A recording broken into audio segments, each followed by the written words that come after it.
اسم من نصرالله، باشنده ولسوالی برکبرک، قریه برکبرک.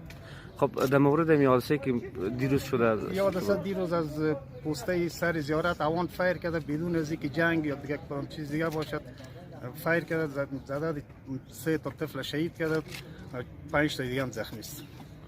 حال شما به خاطر دادخواهی ما آمدین؟ به خاطر دادخواهی هم که کس به داد ما نمیرسدم، بازم به دادخواهی آمدیم برشان که بلیاز خدا و بلیاز قرآن از ما بازخواست ما کنن.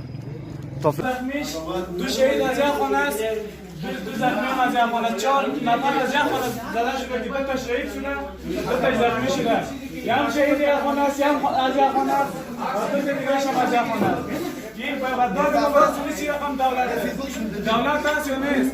اگر دولت است که بولی بلکه برای سینه از سیمکای گوشت کنم روز کنم رویش باز که من میشورم رو روش کنم یا نه دکتر راز محمد این شهید شد، این شهید شد، این خوراک شد، این زخمی است، یعنی این زخمی است. خدا تو دولت تبا کنه این دولت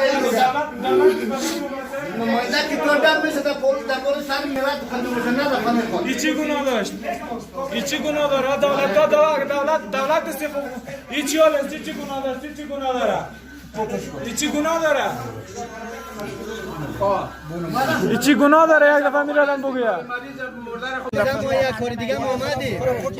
دفعه پیش 4 وعده کردم که من میایم پستا را در مابین خانه ما پستا انداخته، خود سری ما نگاه میکنن. اگر نمیتونن خود سری ما نگاه نکنن، ما خود حفاظت خود کنیم یا حفاظت خود کنیم. مسئله پوستا تقریبا چند بار تکرار شده ای؟ چند بار تکرار شده. مردم آمدن در ولسوالی رفتن، در اینجا در ولایت آمدن، پستا در مابین خانه اول خو خانه خالی شده. اینمی بیچارم که طفلا شهید شده، او خانه ریلا کرده در مابین کورای خانه کس دیگه خالی بود، در اونجا شیش در اونجا طفلاش آن خورد. حادثه امروز نیست، خودم به این حالت رسیدم.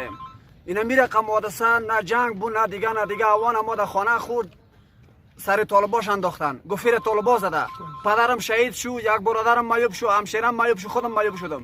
این حادثه از امسال 1 سال پیش و 2 سال پیش نیست، از 10 سال پیش است. تازه امسال 10 سالا خوب بود، امسال باز آمدن یا از اینکه ما را نگاه کنم، ما را میخواهد که ما وار نگاه کنیم. از یک طرف در چاره برک برک در داخل لوله ماین میبود مردم جمع که برد که ماین سری مردم بکشه. این دولت چه رقم دولت است؟ از اینکه این امنیت ما را بگیره، ما را پیش میکنه که ما امنیت زیر بگیریم. اگر امنیت خود گرفتن نمیتونن، امنیت خود لیلا کنن، منتقل لیلا کنن.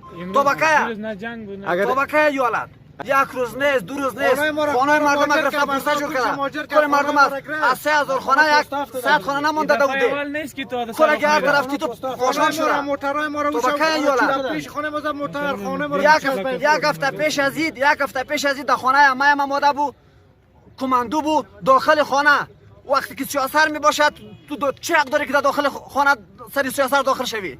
در داخل خانه تا به 4 میده در داخل خانه شتگی بودن. پوستا جور نمیتونی نکو. خیلی توی رقم داخل خانه مردم بیا با پای پورت سعی خانه رو سعی کنیم با اقبالی رسیده تا با که این حالت ما زندگی کنیم. از این طرف زیر تسلط از او باشیم، از اون طرف زیر تسلط از او تا با که 1 روز نیست، 2 روز نیست، 3 روز نیست. من خودم مالی خانه خود ایلا کردم، مادرم اینجا مهاجر شدم. کی جواب منو میگه؟ خیر باشه.